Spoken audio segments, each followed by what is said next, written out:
नमस्कार दोस्तों, मैं अखिलेश अखिल। आज हम चर्चा करेंगे कांग्रेस की रणनीति के बारे में। जिस तरह से कांग्रेस पंजाब, उत्तर प्रदेश और बिहार में बहुत कुछ करती दिख रही है, उसके बारे में मीडिया में, राजनीतिक जानकारों में और राजनीतिक हलकों में कई तरह की चर्चा चल रही है। आज हम इसी पर चर्चा करेंगे, लेकिन सबसे पहले पंजाब के बारे में। पंजाब में जैसे ही कैप्टन अमरिंदर सिंह को मुख्यमंत्री के पद से हटाया गया, तब से पंजाब में भूचाल आ गया। सबसे बड़ी चीज है कि पंजाब में कैप्टन अमरिंदर सिंह के हटने के बाद जो सिद्धू की एंट्री हुई, सिद्धू ने भी कांग्रेस को काफी परेशान किया है। ये परेशानी आने वाले चुनाव में कहां तक जाती है, कांग्रेस को क्या कुछ मिलता है सिद्धू के आने के बाद, यह सब देखना होगा। लेकिन कांग्रेस ने वहां जो एक खेल किया है, उस खेल पर सबकी निगाहें टिकी हुई है। दलित समुदाय से आने वाले चन्नी को जिस तरह से मुख्यमंत्री बनाया गया, वह अपने आप में एक नई कहानी है कांग्रेस के लिए। आज देश में दलित मुख्यमंत्री के रूप में चन्नी पहले व्यक्ति है जिसको कांग्रेस ने पंजाब में जगह दी है। देखना होगा कि चन्नी की जो रणनीति है, चन्नी का जो चेहरा है, पंजाब में कांग्रेस को क्या कुछ दिलाता है। लेकिन मजे की बात यह है कि जिस तरह से कैप्टन अमरिंदर सिंह कांग्रेस से जुदा होकर बीजेपी के साथ गठबंधन करने को राजी हुए हैं, एक नई पार्टी बनाकर बीजेपी के साथ चुनाव लड़ने को राजी हुए हैं, यह अपने आप में एक अजीब गाथा है। कैप्टन अमरिंदर सिंह पंजाब की राजनीति में कांग्रेस को हराएंगे या जिताएंगे, यह अभी नहीं कहा जा सकता, इसलिए कि पंजाब के इतिहास को अगर देखें तो अकाली दल के साथ ही समझिए कि ये मनप्रीत बादल हुआ करते थे, और मनप्रीत बादल प्रकाश सिंह बादल के भतीजा थे।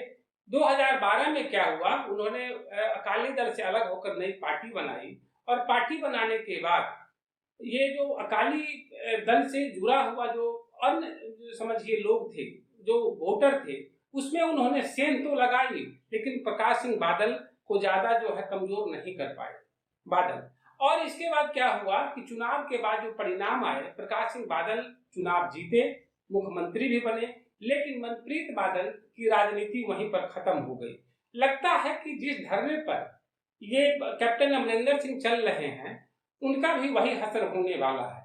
क्योंकि कैप्टन अमरिंदर सिंह ये जानते हैं कि 4.5 साल तक जब मुख्यमंत्री वो रहे तो किसका विरोध करेंगे, किस कांग्रेस का विरोध करेंगे, किस सरकार का विरोध करेंगे। और जो बीजेपी की स्थिति है पंजाब में, बीजेपी का वोट बैंक बहुत कम हो गया है। वहां पर कांग्रेस की जो सीधी लड़ाई है वो आम आदमी पार्टी और अकाली से है। ऐसी स्थिति में हमको लगता है कि जो कैप्टन अमरिंदर सिंह की रणनीति है, जो राजनीति है, उसका जो है सीधा असर जो है वो कांग्रेस पर बहुत ज्यादा नहीं पड़ने वाला है। कांग्रेस के साथ जो है करीब 32% वहां पर वोट ये है, दलित वोट बैंक है, और 32% वोट बैंक ये पहले जो है बीएसपी को के खाते में ये सब वोट बैंक जाते थे।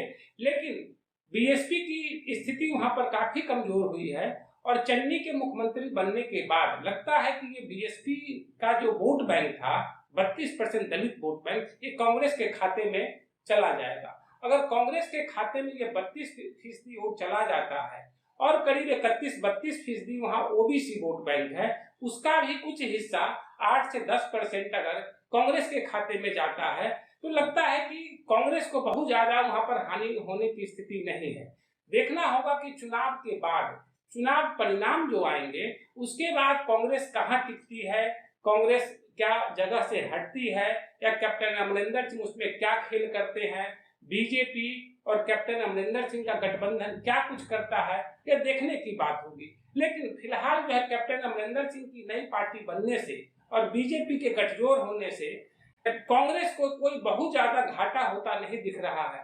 दूसरी तरफ कैप्टन अमरिंदर सिंह के साथ जो है सिख और जाटों का वोट बैंक है, इसमें कोई शक नहीं है। लेकिन सिद्धू के जाने के बाद सिद्धू का भी वोट बैंक वही है, अकालियों का भी वोट बैंक वही है, बीजेपी का भी वोट बैंक वही है। तो ये इस वोट बैंक में जो बिखराव होगा, लगता है इसका सीधा लाभ जो है कांग्रेस को हो सकता है। उधर जो है कांग्रेस की एक रणनीति जो है उत्तर प्रदेश में दूसरे तरह की चल रही है। उत्तर प्रदेश में ये साफ है कि कांग्रेस का जनाधार खत्म है, संगठन खत्म है और पार्टी के नेता भी नहीं है। लेकिन दूसरी तरफ जो है प्रियंका गांधी जिस तरह से वहां पर खेल करती नजर आ रही है, जिस तरह से रणनीति बना रही है, जिस तरह से भविष्य की राजनीति करती दिख रही है, ऐसे में लगता है कि कांग्रेस को उत्तर प्रदेश में रिवाइव करने के लिए कांग्रेस कुछ भी करने को तैयार है। अभी समझिए कि जिस तरह से प्रियंका गांधी का एक अवतार नए तेवर के रूप में हुआ है, जिस तरह से लखीमपुर घटना के बाद और तमाम कई तरह की घटनाओं के बाद प्रियंका गांधी की राजनीति सामने आई है, उससे लगता है कि प्रियंका गांधी हर तरह का संघर्ष करने को तैयार है।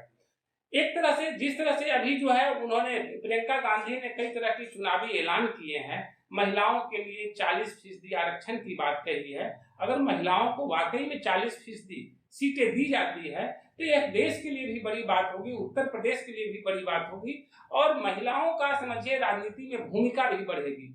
अब तक का ये कांग्रेस का एक ऐसा प्रयास है जिसका काट किसी पार्टी के पास नहीं है, न बीजेपी के पास है, न समाजवादी पार्टी के पास है, न बसपा के पास है।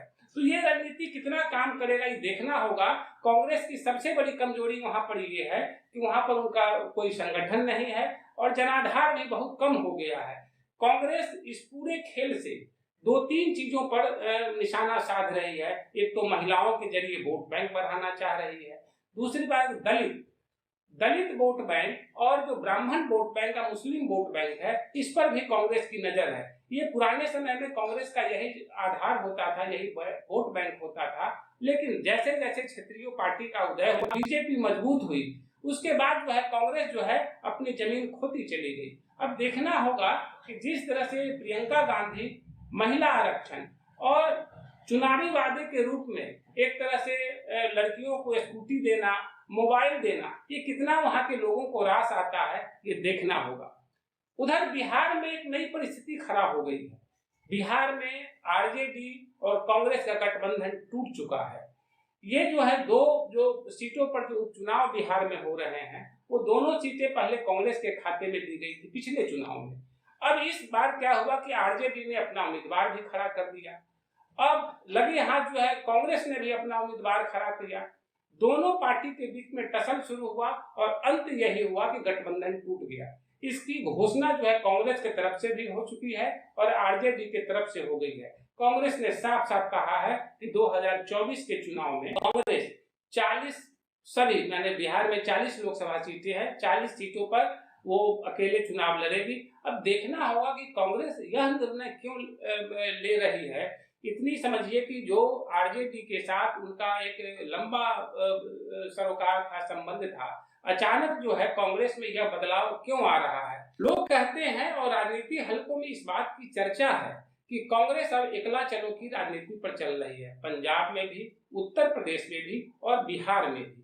ये बिहार और उत्तर प्रदेश कांग्रेस का पहले गर्व हुआ करता था, लेकिन जैसे जैसे बीजेपी का पदार्पण हुआ, बीजेपी मजबूत हुई, क्षेत्रीय पार्टी मजबूत हुई, कांग्रेस धराशायी होती चली गई। ये बात और है कि बीजेपी अभी भी देश में जितनी भी पॉलिटिकल पार्टी है उसमें उसके टारगेट पर कांग्रेस ही है। कांग्रेस को हर हाल में वो जमींदोज करना चाहती है। वैसे भी कांग्रेस देश के लगभग तमाम इलाकों से शून्य पर ही आ चुकी है। अब उसको रिवाइवल की जरूरत है। तो ऐसे में सवाल उठ रहा है कि जिस तरह से बिहार में कांग्रेस एकला चलो की राजनीति करती नजर आ रही है, इसके पीछे दो तरह की बातें हैं। एक तो कांग्रेस के भीतर कई युवा नेताओं ने एंट्री की है और इन युवा नेताओं को देखना पड़ेगा कि कांग्रेस के जो मिजाज है या बिहार का जो मिजाज है, उस मिजाज में ये युवा नेता कितने फिट बैठते हैं। सबसे बड़ी चीज कन्हैया कुमार को लेकर है, जिग्नेश मेवानी को लेकर है, हार्दिक पटेल को लेकर है। देश में अभी हाल फिलहाल में कांग्रेस के भीतर जो है ये 3 नेताओं की एंट्री हुई है। तीनों युवा हैं, समझदार हैं, पढ़े लिखे हैं और आंदोलन की उपज है। ये बिहार में ये नेता क्या कुछ करेंगे ये देखना पड़ेगा। लेकिन एक बात तय है कि कांग्रेस अब एकला चलो की राजनीति पर चल चुकी है। दूसरी बात यह है कि उसमें ट्रांसफॉर्मेशन अपने को कर रहा है। कांग्रेस इस पूरे खेल में कितना अपने को रिवाइव कर पाती है ये देखना होगा। लेकिन सबसे बड़ी चीज है राहुल और प्रियंका की यह जोड़ी कांग्रेस को या तो रिवाइव कर देगी या कांग्रेस को जमींदोज ही करेगी, क्योंकि इसी पूरे नजरिए से इस पूरे खेल को देखा जा रहा है। कांग्रेस बचेगी या कांग्रेस फिर जो है एक तरह से लहलहा जाएगी। उत्तर प्रदेश, पंजाब, उत्तराखंड और बिहार जैसे कुछ राज्यों में कांग्रेस बिल्कुल जो है नया नेतृत्व पैदा करती जा रही है। अब देखना होगा कि ये नया नेतृत्व कांग्रेस के लिए कितना लाभदायक होता है। इस वीडियो में इतना ही, तब तक नमस्कार।